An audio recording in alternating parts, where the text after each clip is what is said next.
আসসালামু আলাইকুম বন্ধুরা, কেমন আছেন? আশা করি সবাই ভালো আছেন। আমাদের ভাটি বাংলা রসুইঘরে আজ আপনাদেরকে একটি রেসিপি দেখাবো। এটা আমাদের আঞ্চলিক রান্না। আমরা লাল শাকের সাথে চিংড়ি মাছ দিয়ে রান্না করি। সবটাই আপনাদেরকে দেখাবো আমি কি কি উপকরণ দিই। আমি প্রথমেই লাল শাকটাকে একটু লবণ দিয়ে সিদ্ধ করে নিব। সিদ্ধ করার পরে এবং পুরো পানিটাই শুষে নিবে, যেন একটুকু পানি না থাকে। পানি থাকলে একটু পানসা লাগবে, তাই পুরো পানিটাই আমি শুষিয়ে নিব। এখন আমার প্রায় হয়ে গেছে শাকটা সিদ্ধ। এখন আমি নামিয়ে নিব। তারপর আমি একটা ফ্রাইং প্যানে তেল দিয়ে দিব। প্রথমে আমি শুকনো মরিচ 4-5টা শুকনো মরিচ ভেজে নিব। শুকনো মরিচটা ভাজা হয়ে যাওয়ার পর এখন আমি গোটা কয়েকটা শুকনো মরিচ ভেজে নিব। শুকনো মরিচটা ভেজে আমি উঠিয়ে ফেলবো। তারপর এই তেলের মধ্যেই আমি পেঁয়াজ রসুনটা ভাজবো। যখন পেঁয়াজ রসুনটা একটু লালচে হয়ে আসবে তখন আমি এখানে চিংড়ি মাছটা দিয়ে দিব। চিংড়ি মাছটা মূলত আমাদের আঞ্চলিক ভাবে এটা পাওয়া যায়, ছোটো ছোটো। এটা দেশীয় ছোটো চিংড়ি মাছ। দেশি ছোটো চিংড়ি মাছটা দিয়ে শাকটা রান্না করলেই বেশি সুস্বাদু হয়। তাই যখন এটা লালচে হয়ে আসবে তখন আমি দিয়ে দিব এখানে একটু রসুনটা একটু হালকা ভেজে তারপর এখানে আমি চিংড়ি মাছটা দিয়ে দিব।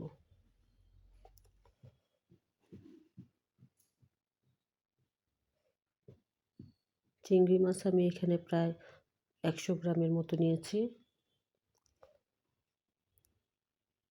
1 কেজি লাল শাকের সাথে 100 গ্রাম চিংড়ি মাছ, অথবা আপনারা বেশিও দিতে পারেন, যার যেরকম ইচ্ছে। বেশি দিলেও ভালো লাগে, দেখতেও সুন্দর হয়। আর দেশি চিংড়ি মাছটা দেওয়ার কারণ হচ্ছে এটা একটু লালচে ভাব হয়, তো সেই জন্য দেখতে সুন্দর লাগে। এখন আমি লবণ দিয়ে দিব 4 চামচের 2 চামচ অথবা 3 চামচ, যে যেরকমটা স্বাদ মতো পছন্দ করেন। তারপর দিয়ে দিব একটু হালকা শুকনো মরিচের গুঁড়ো। তারপর এখানে আমি দিচ্ছি একটু জিরের গুঁড়ো, একটু দিব হলুদের গুঁড়ো, একটু ধনিয়া গুঁড়ো।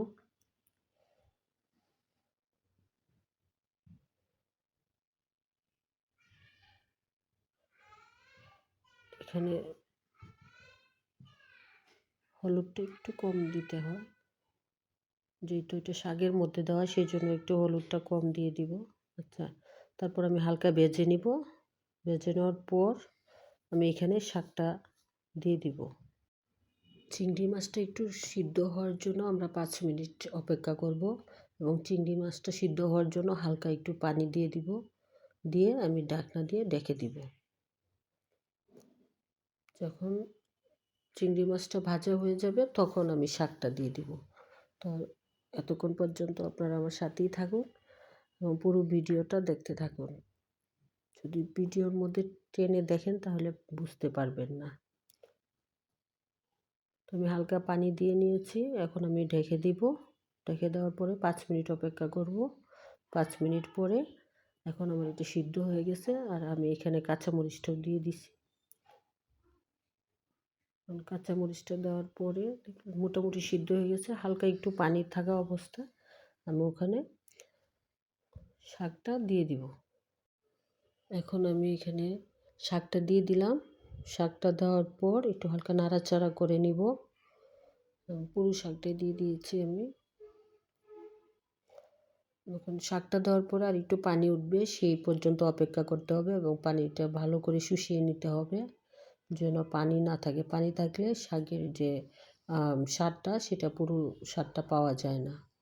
এটা আমাদের আঞ্চলিক রান্না, এবং আমাদের এলাকায় আমাদের মা খালারা এইভাবে রান্না করতেন, এবং এটা খুবই মজা হয়। আপনারা এইভাবে রান্না করে ট্রাই করে দেখতে পারেন। তো খুবই মজাদার একটা রান্না, দেখতেও ভালো লাগে এবং খেতেও অনেক সুস্বাদু। এখন আমার শাক হয়ে গেছে, আমি এটা নামিয়ে নিব। এবং এই শাকের সাথে অবশ্যই আপনারা ভাতের সাথে যখন শাকটা নেবেন তখন মূলা নিয়ে নেবেন। হ্যাঁ, এখন একদম পানি নাই, আমার শাক হয়ে গেছে। মাশাআল্লাহ, দেখতেও অনেক সুন্দর হয়েছে। এখন আমি শাকটা নামিয়ে নিব। নামিয়ে আমি পরিবেশন করে দেখাবো আপনাদেরকে যে আমার শাকের কালারটা কীরকম আসছে। এখন আমি হালকা ধনেপাতা দিয়ে দিব। ওটা না দিলেও পারেন, অপশনাল, তবে দিলে দেখতে সুন্দর হয়। এখন আমি পরিবেশন করে দেখাবো আমাদের লাল শাক আর চিংড়ি মাছের রেসিপিটা।